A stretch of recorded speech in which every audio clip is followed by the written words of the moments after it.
diferentes hoteles o distintos lugares a trabajar, y a mí me contrató como maître d'hôtel un armador griego, que en aquel momento era el rival de Aristóteles Onassis, que era el icono de la ostentación de la riqueza en aquel momento, ¿no? Se llamaba Stavros Niarcos, era un hombre sumamente rico, estaba entre los 3, 4 hombres más ricos del mundo, y yo empecé a trabajar para él como maître d'hôtel, como una de las 200 personas que trabajábamos para él sin producirle un solo peso, un solo dólar.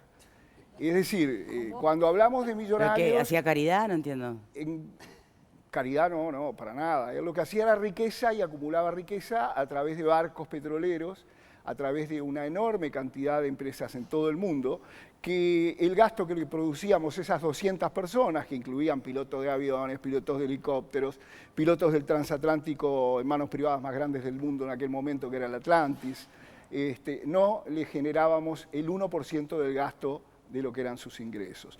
Entonces, claro, a los 22 años, salir de Santa Lucía Santa Lucía Canelones, ¿no? Sí. Y encontrarme llegando a la suite presidencial del Waldorf Astoria, alojarnos 2 meses, llegar a la isla privada Spetsopoula en Grecia en helicóptero, o incluso aterrizar sobre el yate en helicóptero para organizar fiestas y demás, para mí te puedo asegurar que fue un shock muy grande, y ahí me di cuenta lo que era la riqueza y en definitiva lo que es un millonario. Bueno, ese puntualmente, porque como venían hablando aquí, hay como todo, la calidad humana se traduce en todos los aspectos, y está el millonario de una gran, digamos, riqueza espiritual y el que no. En el caso de las personas con las cuales tú te has codeado, ¿qué encontraste? Gente que mantiene los pies en la tierra, gente que se acuerda que hay otro mundo al margen de ese fabuloso, de esa isla en la que vive.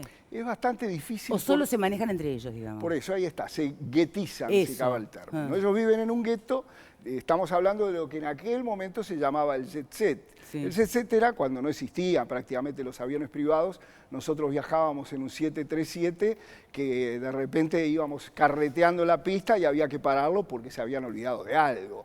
Ese tipo de cosas realmente un rico normal, un millonario normal no lo puede hacer. Una isla privada con 7 kilómetros de carretera asfaltada, iluminada, con un barco que va día por medio a nutrir de agua potable, pues las islas griegas, la gran mayoría no tienen agua potable. Son todas cosas que es muy difícil de calcular en materia económica. Y por eso esa gente obviamente que no se codea normalmente con los comunes mortales como nosotros. ¿Y no se les ocurre? Porque a ver, acá ciertamente hay mucha gente que por ahí tiene un patrimonio muy importante, materializado tal vez en inversión financiera o no, capaz que en activos, lo que fuera, pero capaz que hay gente que realmente lo que le entra le queda muy poquito margen para lo que le sale, ¿no? Entonces, digamos, no tiene, vos lo ves de afuera y decís, podrías colaborar, che, con tal obra o tal otra, y el tipo capaz que realmente no le da para mantener su patrimonio, allá él y su conciencia, ¿no? Pero después está el que realmente, como el caso que tú planteás, ese 43% de la población que acumula la mayor parte de la riqueza, donde seguramente le da y le sobra, y tal vez no se le va a gastar su fortuna ni en 2 generaciones, 3, 4. Esos, ¿son conscientes que podrían hacer una gran diferencia en el mundo? Tal vez lo hacen, no lo sé. Mirá, lo hacen, Victoria, de alguna manera. Ellos tienen fundaciones. No me digas dando trabajo. Yo te digo... No. Te digo a través de fundaciones y demás, pero ese tipo de riqueza, y ya obviamente Fernando nos va a ampliar un poquito más, lleva también al poder político. Alrededor de estas personas, yo veía entrar a Kissinger, por ejemplo, donde se hablaban cosas que evidentemente tenían que ver con la geopolítica mundial. En consecuencia, no sé si es más importante la política que el dinero, o el dinero que la política, porque el dinero definitivamente también te da mucho poder. Bien, pero el poder político al servicio de los millones del millonario, o al servicio realmente de un mejor país, una mejor sociedad, y la famosa equidad. Claro, es que por ejemplo cuando yo veía reuniones de Niarcos con Agnelli, con Kissinger y con el dueño de la Mercedes-Benz, te puedo asegurar que se hablaba un poco mezclado de todo. Y las tendencias se van marcando a través de esas conversaciones, y muchas veces grandes decisiones políticas en el mundo se toman en función de las grandes riquezas. Y uno cree que está votando un representante que tiene un proyecto de algo. Victoria. Qué increíble. A ver, Fernando, ya voy contigo, pero él quería hablar. Sí. Lo mío, obviamente, que es digamos, en el Uruguay. Por lo tanto... Volvamos a los riquitos. La dimensión sí, de humildad es total. Y hay diferencias importantes que me parece que es bueno decirlas. O sea, acá, en general, los ricos uruguayos, si bien pueden tener circuitos, digamos, segmentados en los que ellos transitan o en los que ellos se encuentran, conviven con la mayoría de los uruguayos. O sea, son uruguayos como cualquiera de nosotros a la hora de hablar, a la hora de comer un asado, a la hora de tomar mate, a la hora de cualquier actividad, a la hora de ir al estadio. O sea, en eso creo que sí hay una diferencia importante con ricos de repente de otro porte y de otras idiosincrasias y de otras sociedades. En el Uruguay el rico convive naturalmente con toda la sociedad. Lo otro, el Uruguay, por su estructura económica, de país pequeño y sobre todo por su conformación de oferta, ¿no? Acceso a consumo de bienes, de servicios, tiene topeada la posibilidad, digamos, de gasto de un rico. O sea, vos podés tener 5 millones de dólares, podés tener 10 millones, 15, 100 o 200 y más o menos vas a tener la misma calidad de vida. O sea, la diferencia entre el que tiene 10 millones y 200 millones en el Uruguay no se va a notar mucho. ¿Por qué? Porque básicamente en las acciones diarias, ¿no?, que hace una persona, la alimentación, la educación, la salud, termina en las mismas instituciones, que serán las más caras del Uruguay, pero son 3, 4, 5, y que incluso pueden llegar a convivir en esas instituciones o ser socias, personas como hoy se hablaba del piso 40, gente que en realidad no tiene la espalda económica de esos ricos, pero tiene un ingreso mensual que le permite hacer una inversión porque siente que lo más importante es mandar a sus hijos a determinado colegio o tener a su familia en determinada institución de salud. Entonces, al ser... Una pregunta, una pregunta porque tiene que ver con lo que estaba diciendo. ¿Por qué el énfasis en que vaya a determinado colegio o a determinado centro de salud y no el énfasis en una determinada educación o en un determinado nivel de calidad en la salud? Porque a veces se confunde el lugar, ¿verdad?, con la prestación que uno puede recibir en un lugar. Es decir, a veces se confunde lo que puede ser el relumbre social de pertenecer a tal o cual club o a tal o cual colegio y la calidad de la educación que recibe por el dinero que uno paga. ¿Por qué esa diferenciación, ese énfasis? De alguna manera acá, en el tema de la salud, por ejemplo, es notorio de que desde un tiempo a esta parte se ha impuesto, yo diría, la ventaja que tiene tener una salud más personalizada, ¿no? Por eso los seguros médicos, por eso algunas instituciones... Digamos así. Exactamente. Entonces, también, digamos, esas instituciones que hoy gozan de muy buena salud desde el punto de vista digamos, del marketing, pero también de sentir de que pueden llegar a ser las de mejor calidad de salud, son los que tienen más dinero intentan ser parte de ellas. Como cualquiera que compre un teléfono quiere comprar lo mejor por su dinero, exactamente, digamos. Entonces, para tener el mejor servicio. Digo, al final es esa, digo, no tiene ningún pecado, ¿no? Obviamente. No, pero quería señalar porque a veces se confunde, fulano va a tal colegio porque le da tanta importancia. No, porque se supone, y quienes lo hacen están convencidos de eso, de que en esos colegios o en esas instituciones médicas está la mejor calidad de salud o de educación. Sí. Habrá de los otros, capaz también, ¿no? Hay gente que elige la determinada institución para que sus hijos estudien porque confía en determinado tipo de educación y hay gente que elige porque quiere que se codee con fulano y con mengano. Eso es así. Hay instituciones y hay colegios en este país, en esta ciudad, donde piden referencias personales a los padres para anotar a los chiquilines. Eso me parece un disparate, un horror, y eso pasa en Montevideo. Pero no, lo que quería decir es otra cosa y que tenía que ver con lo que había estado hablando Remo hace un ratito y sobre el poder, y que cómo aparecía mezclado el tema del dinero con el poder político. Fernando dice, en Uruguay hay riquitos. Puede ser que haya riquitos, pero son riquitos con un acceso al poder político increíble.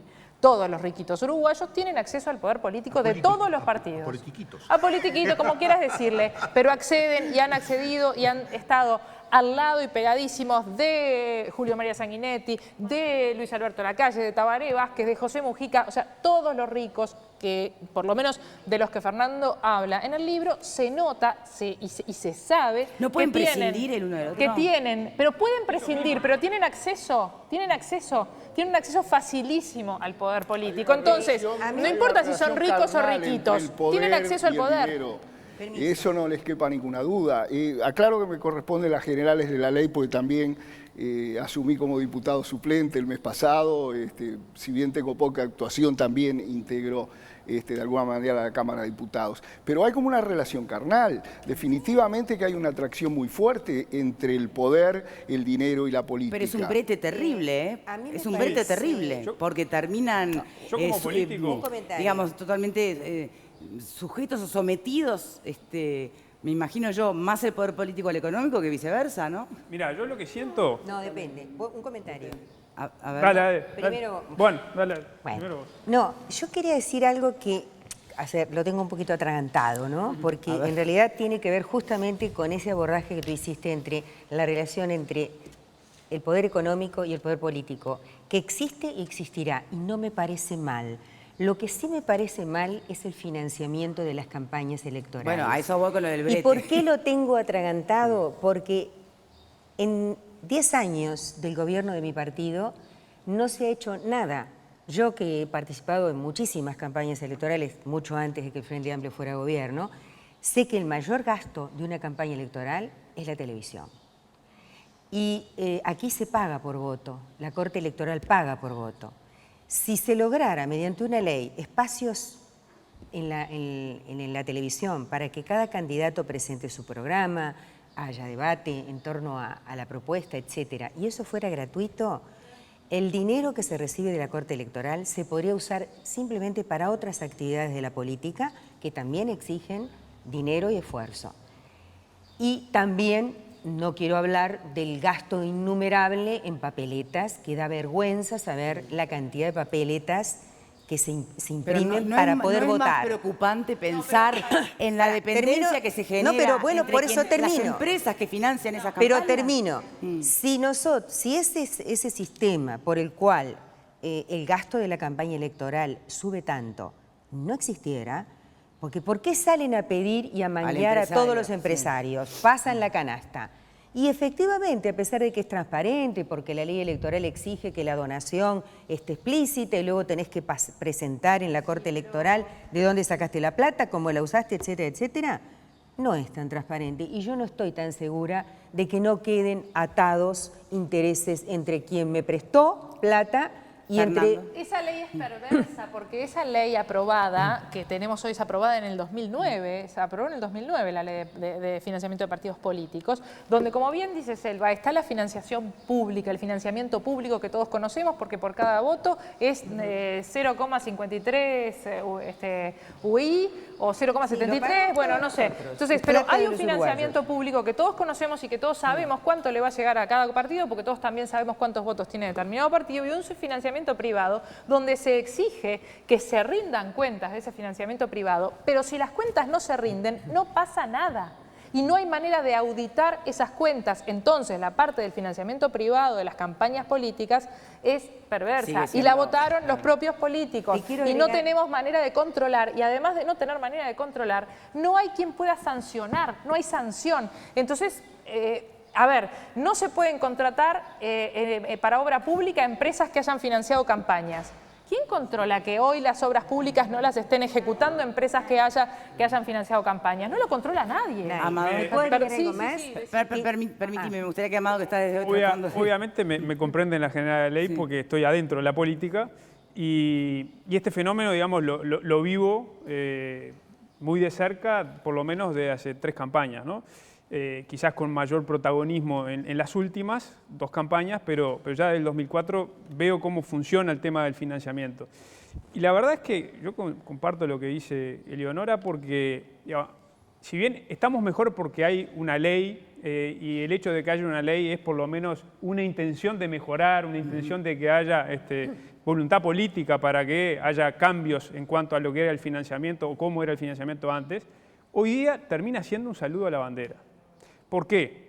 Porque no hay, digamos, capacidad de control ni de sanción, pero también porque en realidad la forma en la cual hoy se tiene que declarar ante la Corte Electoral la rendición de cuentas de cada campaña electoral, tiene la posibilidad de, digamos, dibujar los números, y digo dibujar los números porque es así, ¿ah? De manera que muchas de las contribuciones de determinadas empresas, empresarios, no aparezcan. ¿Ah? De hecho, en el libro, una de las cosas que aparece y que ha causado, digamos, más impacto es una cantidad de ricos uruguayos que, con total naturalidad y honestidad, aceptan de que financian las campañas políticas de los distintos partidos políticos, y si uno se toma el trabajo, que yo me lo tomé, de ir a las rendiciones de cuentas de la última elección nacional, muchos de ellos no figuran. Entonces, bueno, ahí digo, la prueba está clarísima, ¿no?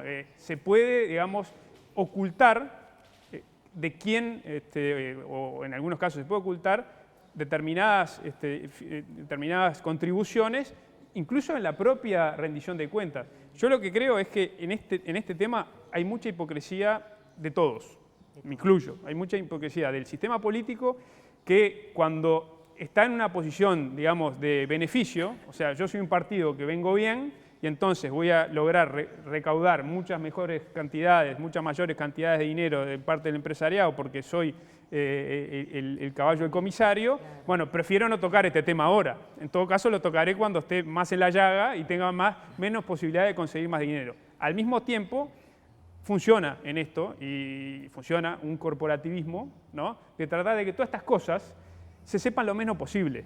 ¿Tá? Se sepa lo menos posible, porque al final está la impresión de que es perder, transparentar esto. Y yo creo que es al revés. O sea, es a favor de la política, es a favor de la democracia, es a favor de los partidos políticos, que haya un financiamiento más transparente y, sobre todo, yo diría, menos costoso, como decía Selva, en cuanto a que las campañas, por esta, digamos, si un liberal me escucha me mata, seguramente, pero yo creo que en estas cosas hay que regular, porque si no es un barril sin fondo, en donde se genera un dumping permanente en las campañas, y las campañas terminan saliendo 15 millones de dólares, cuando en realidad podrían valer perfectamente 3, 4, 5 millones de dólares. Hacemos una pausa y enseguida venimos. Y las tandas